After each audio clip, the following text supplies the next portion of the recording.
네, 공천 대가로 1억 원을 건넨 의혹을 받는 김경 서울시 의원이 3시간 넘게 경찰 조사를 받은 후 오늘 새벽 귀가했습니다. 한편 강선우 의원에 대해선 경찰이 출국 금지 조치를 내렸는데요. 1억 공천원금 의혹을 둘러싼 향후 경찰 조사의 쟁점은 무엇일지 짚어보겠습니다. 네, 이 밖에 주요 사건, 사고 소식 손수호 변호사와 함께 짚어보겠습니다. 어서 오세요. 네, 안녕하세요. 예, 안녕하십니까. 먼저 공천원금 수수 의혹과 관련된 내용부터 다뤄보도록 하겠습니다. 앞서 전해드린 것처럼 경찰이 강선우 의원을 출국 금지했습니다. 강선우 의원의 전 보좌관도 이제 함께 출국 금지 조치된 것으로 전해졌는데 어제 강선우 의원의 자택과 사무실 등에 대해서 경찰이 강제 수사를 벌였습니다. 속도를 좀 올리고 있는 모습입니다. 그렇습니다. 사회적으로 정치적으로 대단히 중요한 사건이고 또한 많은 국민들이 도대체 진상이 무엇인지 도대체 어떤 일이 있었는지 법적으로 불법인지 또는 만약 불법이라면 이런 일이 다른 정치인에게는 과연 없는 것이 맞는지 등등을 궁금해하고 있습니다. 예. 그렇기 때문에 정치적인 해결뿐만 아니라 수사기관이 적극적으로 나서서 이 사건의 어떤 범죄 성립 여부도 확인을 하는 중이고요. 또한 강선우 의원과 김병기 의원 사이에 대화 녹음이 언론을 통해 공개가 됐고요. 또한 김경 시의원도 본인이 강선우 의원 측에게 돈을 전달했다가 돌려받았다는 내용의 자소서까지 제출을 했거든요. 그렇다면 어느 정도는 사실관계 파악됐기 때문에 경찰이 적극적으로 나서서 여기에 대해서 추가적인 수사를 통해서 진상을 확인하는 그런 절차를 빠르게 진행할 것으로 보입니다. 예, 어제 저녁에 귀국한 이 김경 서울시 의원의 조사도 본격화하고 있는데 서울청 공공범죄수사대로 가서 한 약 3시간 반에 걸친 심야 조사를 받았잖아요. 네. 그렇게 긴 시간은 아니었는데 어떤 점들을 집중적으로 물었을까요? 네, 현재 가장 중요한 것은 실제로 돈이 전달되었느냐 여부, 그리고 또 전달된 돈이 다시 돈을 되돌려 받았느냐 여부, 그렇다면 그 돈은 지금 어디에 있느냐, 또한 만약 전달한 돈을 돌려받았다면 그 이유는 무엇이냐, 이 부분을 확인해야 됩니다. 또한 이 금품이 반환됐다 하더라도 당시 단수 공천을 받았거든요. 그렇다면 단수 공천과 이러한 금품 제공 및 전달 사이에 어떤 관계가 있느냐 등등을 따져야 됩니다. 왜냐하면 지금 현재 받고 있는 혐의가 단순한 정치자금 위협뿐만 아니라 뇌물을 주었고 뇌물을 받았다 이런 혐의까지 받고 있거든요. 이런 부분을 확인하기 위해서는 경찰이 조사해야 될 사항들이 굉장히 많이 있습니다. 예, 다음 질문 이어가기에 앞서서 조금 전 들어온 속보 전해드리겠습니다. 국무총리실 산하 검찰개혁추진단이 공소청과 중대범죄수사청 설치에 필요한 공소청법 및 중대범죄수사청법을 공개했습니다. 공소청법은 수사와 기소 분리 원칙에 따라서 검사의 직무를 재편하고 공소청 검사의 1호 직무에서 범죄 수사와 수사 개시 부분을 삭제했습니다. 네, 이에 따라 검사의 직무는 공소의 제기 및 유지로 명시돼 공소 전담 기관으로 재편됩니다. 중대범죄수사청은 대형 참사, 마약, 내란 외환 등 9대 중대범죄를 수사하도록 할 방침입니다. 네, 관련 내용은 저희가 잠시 후에 기자 연결 통해서 더 자세한 내용 전해드리도록 하겠습니다. 네, 다시 좀 대담을 이어가 보도록 하겠습니다. 공천원금 수수 의혹과 관련된 부분 짚어보고 있었는데 어제 상황을 다시 짚어보자면 공항에 이제 미리 나와 있었던 경찰이 김 시의원을 임의동행 형식으로 데리고 가서 이제 조사가 벌어졌습니다. 현재 김경 시의원 같은 경우에 피의자 신분인 상황인데 체포 방식이 아니라 임의동행 형식이었습니다. 이 부분은 좀 어떻게 해석해봐야겠습니까? 저도 개인적으로 이 건 굉장히 충격적이고 그리고 진상을 다 밝혀서 법적인 책임이 있는 사람들은 엄하게 처벌해야 된다고 보는데요. 하지만 법적으로 절차를 진행함에 있어서는 굉장히 냉정해야 되고요. 그런 요건들을 꼼꼼하게 정확하게 따져야만 합니다. 경찰도 당연히 그렇게 한 것으로 보여요. 왜냐하면 의혹이 아무리 강하고 국민들이 곱지 않은 시선으로 본다 하더라도 이 체포, 특히 긴급 체포의 요건을 갖추지 못한 상태에서 할 수는 없거든요. 예. 나중에 불법이라는 평가를 받고 오히려 역풍이 불 수도 있습니다. 그래서 긴급 체포의 요건이 무엇인지 한번 봐야 되는데 예. 아무 때나 막 할 수 있는 게 아니에요. 즉 사용 무기 또는 장기 3년 이상의 징역이나 금고에 해당하는 죄를 범했다고 볼 만한 상당한 이유가 있어야 하고 여기에 더해서 증거인멸의 염려가 있거나 또는 도망했거나 또는 도망할 우려가 있어야만 합니다. 그런데 비록 미국에 나가 있긴 했습니다만 계속해서 경찰과 변호인 등을 통해서 연락을 한 것으로 현재 추정이 됩니다. 왜냐하면 귀국 일정도 조율했을 것으로 보이고요. 또한 미국에 있지만 수사에 협조를 했을 것으로 보여요. 왜냐? 구속은 피하자. 그리고 체포도 피하자. 이게 피의자로서는 가장 현실적인 관심사였을 것으로 보입니다. 제가 변호하는 입장이어도 그 부분을 가장 중시했을 것으로 보이고요. 결과는 뭐 나중에 봐야겠습니다만. 그리고 이미 어느 정도는 인정을 하고 있어요. 즉 금품을 건넸다가 네. 돌려받았다. 굉장히 중요한 건데 인정을 했거든요. 그렇다면 지금 연락을 끊고 잠적을 하거나 아니면 전면 부인을 하고 아무것도 협조를 하지 않는 상황도 아닙니다. 따라서 경찰이 볼 때는 증거인멸의 염려가 있는지 의문이고요. 또한 도망한 것도 아니고 도망갈 우려가 있다고도 장담할 수 없다. 그렇다면 긴급 체포 요건이 충족되지 않는다라고 판단을 한 것으로 보이고 저 역시도 그렇게 보입니다. 예. 물론 갑자기 이렇게 한 다음에 어디로 도피한다, 잠적한다, 도주한다 그런 경우도 없지는 않죠. 하지만 경찰 입장에서는 그동안 수사에 비록 미국에 있었습니다만 다양한 루트를 통해서 경로를 통해서 협조를 해왔기 때문에 현직 시의원이고 또 자술서 제출이 굉장히 큰 의미가 있거든요. 이런 것을 볼 때 긴급 체포하기에는 다소 무리가 있다라고 보고 임의동행 형식으로 조사를 이룬 것으로 보이고요. 예. 또 하나 중요한 게 있습니다. 뭐냐면 긴급 체포를 하면 시간에 쫓겨요. 즉 48시간이 이제 그 보장이 되는데 네. 긴급 체포한 후에 48시간 안에 석방을 하거나 아니면 구속영장을 청구해야 됩니다. 그런데 어제 장시간 비행 후에 귀국했잖아요. 예. 시차 문제도 있고 건강 문제도 있어서 경찰이 애초에 긴 시간을 조사할 수도 없는 상황이었습니다. 그런데 만약 긴급 체포를 해버리면 시간은 그때부터 시작이 되거든요. 그다음 실질적인 조사를 하지 못한 상태에서 시간만 간다면 구속영장 청구는 못하고 사실 그대로 풀어줘야 되는 상황인데 그렇다면 긴급 체포를 왜 하느냐? 요건을 갖췄는지도 확실치 않은 상태에서 무리하게 긴급 체포를 하면 보는 국민들 입장에서는 속 시원할 수 있겠습니다만 수사에는 오히려 차질이 생길 수 있거든요. 이런 부분들까지 경찰이 두루두루 고심을 하고 다 고려를 해서 어제는 긴급 체포가 아닌 임의동행을 한 것으로 보입니다. 예.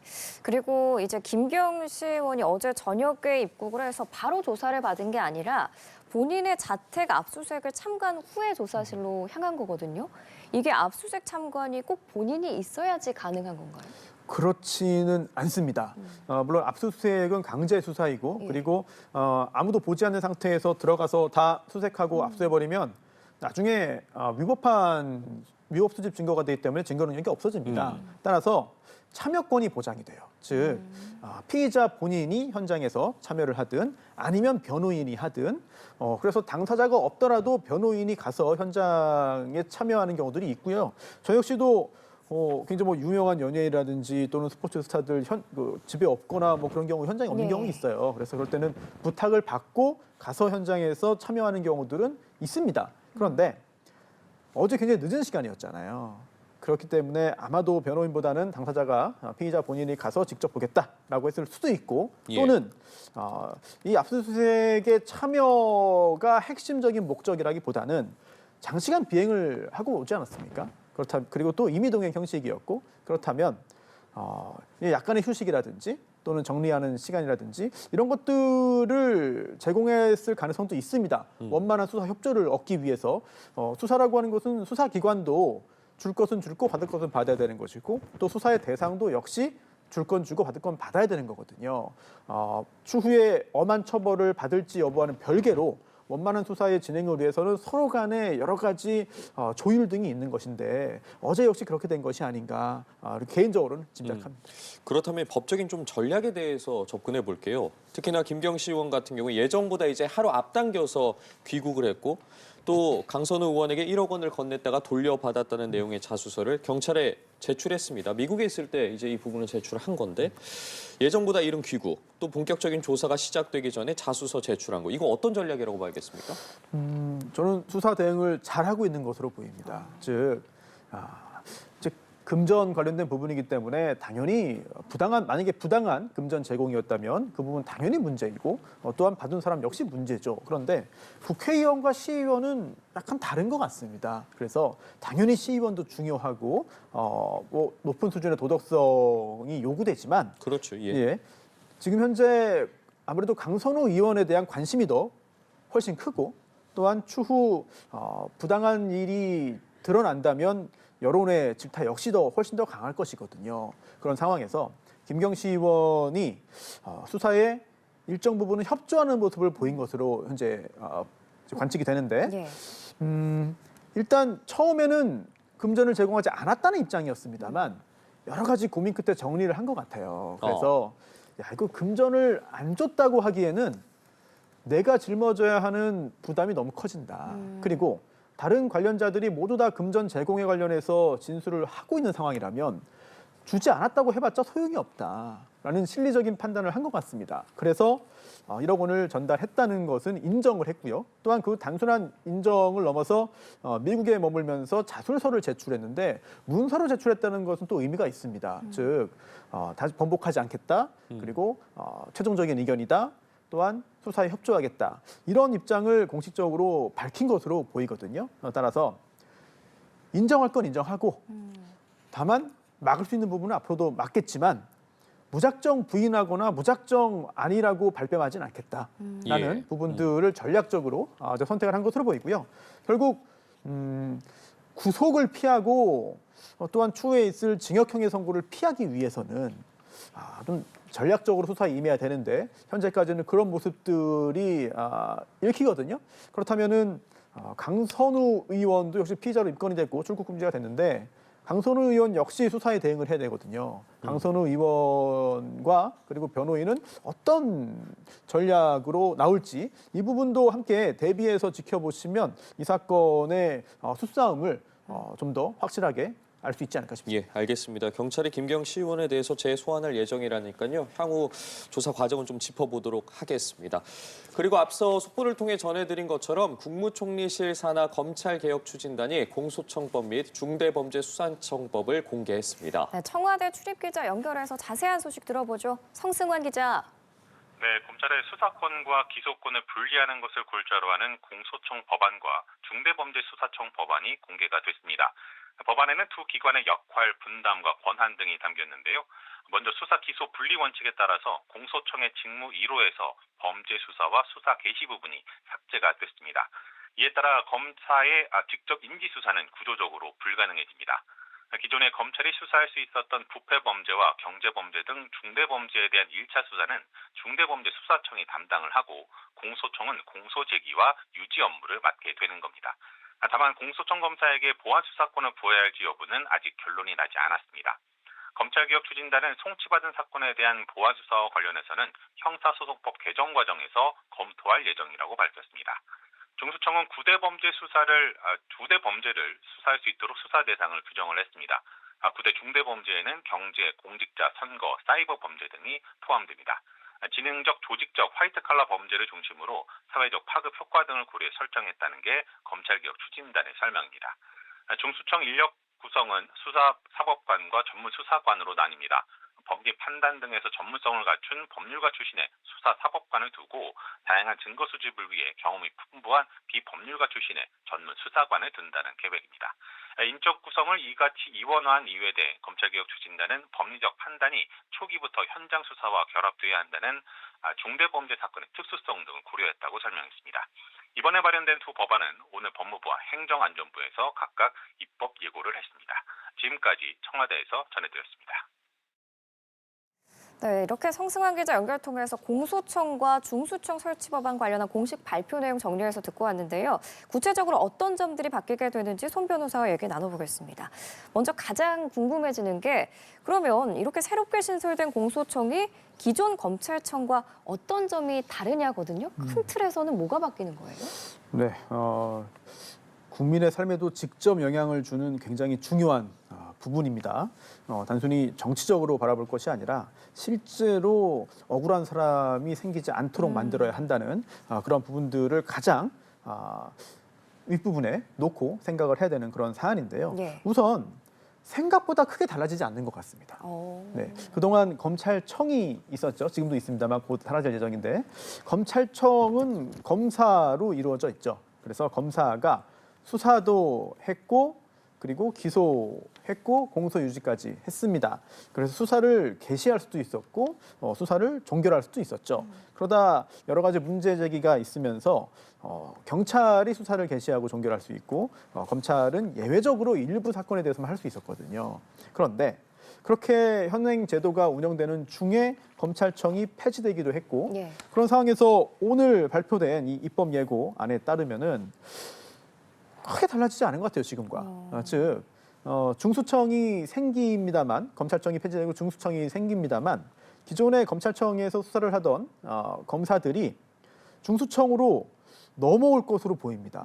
그러면 이렇게 넘어와서 그동안 했던 어떤 역할보다도 더 적극적으로 수사를 할 수 있지 않겠느냐라는 생각이 들어요. 물론 검찰청에서 검사로서 하던 것과 새로 생길 중수청에서 수사를 진행하는 것과 차이는 분명히 있겠습니다만 아주 전면적으로 아주 획기적으로 검사의 역할이 제한된다거나 아니면은 그동안 검사가 누렸던 사회적인 여러 가지 지위라든지 이런 것들이 뭐 소멸해버리거나 그런 식의 아주 가파른 각도의 변화라고 보기는 좀 어려울 것 같고요. 물론 확정된 건 아니고 현재 입법 예고가 된 네. 것이고 그리고 또 최종적으로 어떻게 보완이 이루어질지도 모르겠습니다만 생각보다 크게 변한 것 같지는 않습니다.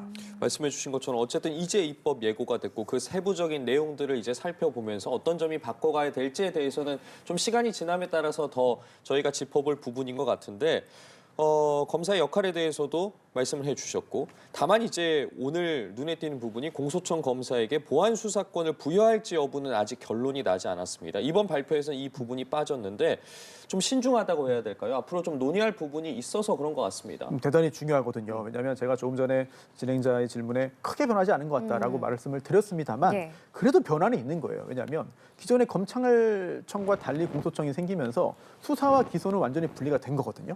즉 기존 검찰청에 있던 검사가 어제 중수청으로 넘어와서 수사를 할 수 있지만 예. 그 개인의 입장에서 볼 때는 계속 수사를 하는 거지만 이 조직에서 볼 때는 공소청은 수사를 하고 이제 그 기소청은 공소 유지를 한다. 이거 완전히 이제 나뉘게 된 겁니다. 그 부분은 큰 의미가 있는 변화거든요. 예. 자, 그런데 여기서 중요한 것은 그렇게 딱 나눴을 때 억울한 사람이 생기지 않겠느냐. 즉 범죄 피해를 당했는데 수사가 제대로 이루어지지 못해서 구제를 받지 못한다면 어떻게 할 것이냐. 이건 또 반대로 보자면 잘못을 했는데 요리조리 빠져나갈 구멍이 생기는 거 아니냐. 이런 걱정과 우려가 생기거든요. 그러다 보니 이거 공소청 검사는 수사를 못하지만 이 중수청으로 넘어온 이제 검사는 수사를 할 수 있다. 이런 상황에서 이 보안 수사권은 보안 수사 요구와 보안 수사권 또는 보안 수사 요구권 등등은 대단히 중요합니다. 즉 경찰 단계에서 제대로 하지 못했을 때 이거를 그냥 인정하고 그 단계에서 넘어갈 수밖에 없는 것인지 아니면 경찰 수사가 조금 미흡할 때 여기에 대해서 이걸 다시 좀 해달라. 이 부분이 부족하니 이거는 그냥 넘어갈 수는 없다. 라고 지적을 하고 요청을 해서 다시 보완되도록 만들 것인지 또는 그렇게 할 수 있을 것인지는 굉장히 큰 차이점이고요. 이 조직의 구성보다도 어찌 보면 훨씬 더 중요한 일인 것 같아요. 그러다 보니 오늘 입법 예고된 법안을 통해서 결론을 내고 정부의 입장을 밝힌 것이 아니라 좀 더 논의가 필요하다고 보는 것 같습니다. 굉장히 신중하게 접근을 하는 것으로 보이고요. 예. 이거 역시 좀 나눠서 봐야 될 것 같아요. 첫 번째로는 지금까지 길게 말씀드린 것처럼 국민의 삶에 그리고 투사의 성과에 직접 영향을 미칠 만한 중요한 부분이기 때문에 신중한 논의가 필요하다. 또한 다른 측면에서 보자면 정치권에서는 지지자들의 어떤 입장과 태도와 표정을 살피지 않을 수 없어요. 즉 검찰청도 없앴는데 그동안 검사가 이러이러한 잘못을 해봤고 정치 수사를 했으니 검사는 수사에 절대 관여하지 못하게 해라. 자, 이런 여론도 만만치 않습니다. 그리고 현재 정부 여당은 그러한 강경 지지층의 여러 가지 주장과 요구도 무시할 수는 없을 거예요. 그런데 수사가 미진할 수 있으니 이 좀 공백을 메꾸기 위해서 보안 수사권을 인정하자라고 했다가는 거센 비난에 또 직면할 수가 있습니다. 이런 부분들까지도 두루두루 고려를 해야 되는 이제 고차원의 방정식이 아닌가 이런 생각이 듭니다. 상당히 까다롭게 다가가야 할 것 같은 문제 같은데 공소청으로 변경이 되면은 그러면은 형사 절차는 뭐 어떻게 바뀌는 거예요? 사실 그렇게 크게 바뀌지 않을 것 같아요. 네. 이것도? 즉 대전제는 경찰은 수사를 한다. 예. 그리고 공소청은 기존의 검찰청에서 수사 기능을 제외하고 공소 제기를 하고 기소를. 공소 제기, 즉 기소를 하고 또 공소 유지를 한다. 재판에서 유죄 판결을 받도록 재판을 들어간다. 예. 자, 요것만 나눠서 하는 거거든요. 그래서 그 부분이 달라진 것이지 지금도 이미 검사의 수사는 상당히 제한적이었습니다. 그래서 지금 검찰청에서 검사가 했던 상당히 제한적인 그 수사를 이제 중수청으로 옮겨서 할 수 있게 만든 것이죠. 따라서 지금도 법조계에서는 뭐 여러 가지 그동안 뭐 예상도 나왔습니다만 지금은 검찰청 검사들이 중수청으로 옮겨서 그동안 했던 거 하면 되는 거 아니야? 이거 생각보다 크게 바뀐 게 없네. 그리고 그동안 검사의 사회적인 지위가 굉장히 좀 크게 하락하는 거 아니냐라는 여러 가지 분석과 예상이 있었습니다만 크게 변하지 않을 것 같아요. 그래서 어찌 보면 어떤 각도에서 보자면은 정말 큰 변화일 수 있죠. 검찰청이 사라졌으니까. 그리고 이제는 경찰 조직 내에서 수사를 하니까. 그런데 좀 따지고 들어가 보면은 생각보다 큰 변화는 아니지 않느냐. 근데 이게 생각보다 큰 변화가 아니라는 게 잘 뜯어봐야 느껴집니다. 그래서 그냥 쉽게 볼 때는 엄청난 변화이고 큰 폭의 어떤 개선이라고도 볼 수 있겠습니다만 일각에서는 생각보다 큰 변화가 아니라는 어떤 분석도 오늘 저녁부터는 좀 나오지 않겠냐 이런 개인적인 생각도 듭니다. 예, 정리를 해보자면 어쨌든 저희가 지금 이야기한 부분은 공소청 법안과 관련해서 수사와 기소 분리 원칙에 따라서 검사의 직무에 대해서 어쨌든 재편을 한 것이고, 그리고 공소청 검사의 직무 1호에서 범죄 수사와 이제 수사 개시 부분을 삭제를 했습니다. 공소의 제기 및 유지를 명시해서 공소 전담 기관으로 재편됨을 명확히 한 부분이고, 그렇다면 이제 넘어가서 중대범죄수사청 법안을 좀 짚어보도록 하겠습니다. 네. 지금 중수청의 구성 및 설계에 있어서는 검찰청의 수사와 기소 기능을 분리하는 개혁으로 인해서 중대범죄에 대해서 국가 전체의 수사 대응 역량에 공백이 발생하지 않도록 하는 데 주안점을 뒀다고 했습니다. 이 부분에 대해서 좀 먼저 짚어보죠. 그 부분 굉장히 중요한 부분 말씀하신 것 같아요. 왜냐하면 정치검사의 어떤 활동을 제어하고 더 이상 하지 못하게 하는 것도 굉장히 중요한 부분이지만 사실 전체 사건 수를 놓고 볼 때는 우리 민생 사건 거의 대부분은 정치검찰과 관련이 없습니다. 그런데 만약에 거기에서 수사의 공백이 생긴다면은 국민들의 삶에 큰 지장이 생기기 때문에 그런 부분들을 걱정한 그런 언급으로 보이고요. 저 역시 공감하고요. 예. 그래서 그동안 검찰청에 있는 검사가 예외적으로 할 수 있었던 수사들이 있었거든요. 이런 부분들을 중수청으로 옮겨온 겁니다. 그래서 일선 경찰에서 당연히 최선을 다해서 열심히 수사하고 또한 경찰이 역량을 발휘해서 국민들에게 불이익이 생기지 않도록 정확하게 수사를 하고 결론을 내겠습니다만 그렇지 못할 가능성도 있습니다. 그리고 부족한 부분도 있을 수 있거든요. 그리고 일선 경찰서에서 하기에는 굉장히 규모가 크거나 또는 좀 더 넓은 범위의 수사가 필요하거나 아니면 인력 구성이라든지 이런 것들도 좀 더 집중적으로 할 필요가 있거나 이런 사건들을 그냥 방치하면 안 되잖아요. 그래서 이런 부분들을 중대범죄수사청, 중수청의 수사 대상으로 설정을 했고 현재 9개의 범위로 설정한 9대 중대범죄거든요. 이게 주로 뭐 지능 범죄라든지 또는 조직적인 화이트 칼라 범죄라든지 뭐 부패, 경제, 공직자, 선거, 방위 사업, 대형 참사, 마약, 뭐 내란 외환, 뭐 이런 사이버 범죄 이런 것들입니다. 이런 사건들은 일반 경찰서에서 하기에는 다소 미흡할 수도 있으니 수사에 공백 없이 제대로 잘 하기 위해서 중수청에서 하자 이런 취지고요. 취지는 공감하고요. 제대로 이행되고 국민들에게 도움을 주기 위해서는 빈틈없이 하위 법령까지도 잘 만들어야 되는 그런 과제가 우리 정부에 있는 것 같습니다. 예, 알겠습니다. 이 법안 앞으로 사법부에 어떤 영향을 미치게 될지도 지켜보겠고요. 다음으로 넘어가겠습니다. 오늘 오전 청와대가 발표한 캄보디아 범죄 조직 관련 수사 상황인데요. 캄보디아 푸놈펜을 거점으로 국가기관을 사칭해서 수백억 원을 가로챈 일당 26명이 현지에서 검거가 된 겁니다. 어떤 인물들이었나요? 네, 우리 경찰이 그동안 이 캄보디아 스캠 범죄에 관련해서 적극적으로 수사에 나섰고요. 예. 그리고 외국에 있다 보니까 국내 수사 결과를 가지고 외국에 가서 직접 수사를 하거나 체포하거나 할 수는 없잖아요. 그렇기 때문에 현지 경찰과의 공조를 적극적으로 했습니다. 그리고 이제 밝힌 것도 청와대가 밝힌 것도 이제 범정부 초국가 범죄 특별 대응 TF예요. 네. 그만큼 외국에서 벌어지는 우리 국민들을 상대로 한 스캔 범죄가 굉장히 심각하다라는 공감대가 있었고요. 이제 특히나 이 사건의 어떤 죄질이 매우 나쁜 이유는 국가기관 직원 행세를 했다는 점, 그리고 또 국내에 있는 피해자들에게 접근해가지고 이 범죄에 연루된 것처럼 속이고 결국 심리적으로 지배를 해서 셀프 감금 상태를 만들도록 하고 돈을 뜯어낸 것뿐만 아니라 성착취 영상까지 찍도록 했습니다.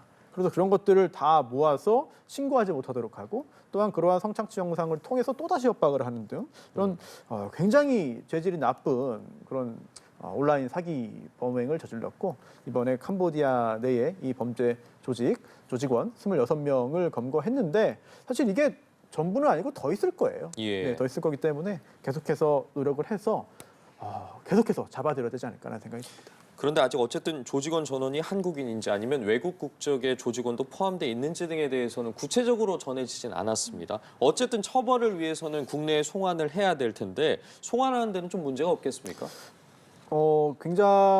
예전에는 다소 현지에서의 어떤 유착 관계라든지 이런 것 때문에 원활하게 이루어지지 않는 경우들도 없지 않았죠. 하지만 지금 캄보디아 당국도 굉장히 협조적이에요. 그리고 이제 중국 국적의 천주 회장도 체포돼서 중국으로 송환되었듯 캄보디아 당국도 이걸 이렇게 방치했다가는 국제적으로 문제가 되겠구나. 그리고 또한 이 캄보디아 내의 사이버 범죄로 피해를 입는 그 국가와의 외교적인 마찰이 커질 우려가 예. 있구나라는 부분들을 잘 알기 때문에 이제 협조가 좀 더 수월하게 진행될 것으로 기대됩니다. 예, 알겠습니다. 오늘 월요일 사건 현장 손수호 변호사와 함께했습니다. 말씀 잘 들었습니다. 고맙습니다. 고맙습니다.